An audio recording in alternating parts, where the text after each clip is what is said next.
at Keller Williams today over at Radius Financial. My friend Bob Malone. Thanks for having me. Thank you. Hey, listen, we have buyers that constantly ask us questions, the difference between down payment and cash to close. So instead of me answering the question for them, we figured we'd get in front of a mortgage professional because I'd probably mess it up. So figured, but we come over here and ask you to answer that for them.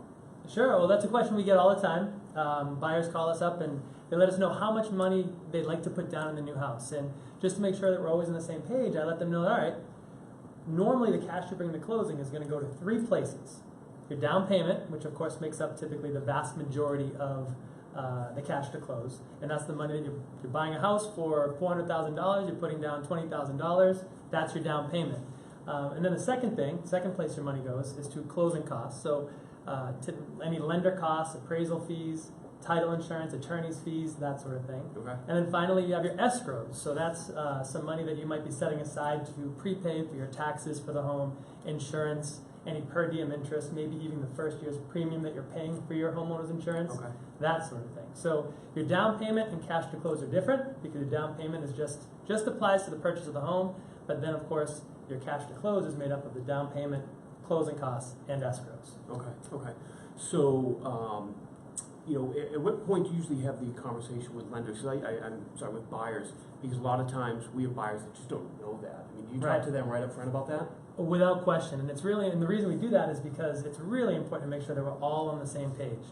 And buyers, they do their job. They're saving up money for the down payment, and so they have $20,000, $30,000 or more in a bank account ready to go, and they want that money to go towards their down payment. So we just want to make sure that they understand that the down payment is one thing, but there typically has to be money left over for the closing costs and the escrows. And not only that, but when you buy a house, you really don't want to put typically all of your money into the transaction. You want to leave some money left over just in case something happens where you buy a house and the hot water heater goes. Right. Welcome to homeownership. Exactly right. So you want to have some money in your account just to make sure that you can cover those expenses if they do come up.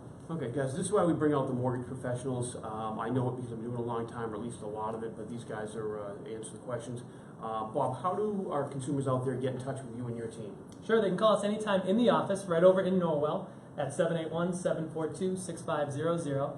If you'd like to call me on my cell phone sometime after normal business hours or on the weekends, that's okay too, at 781-413-6978.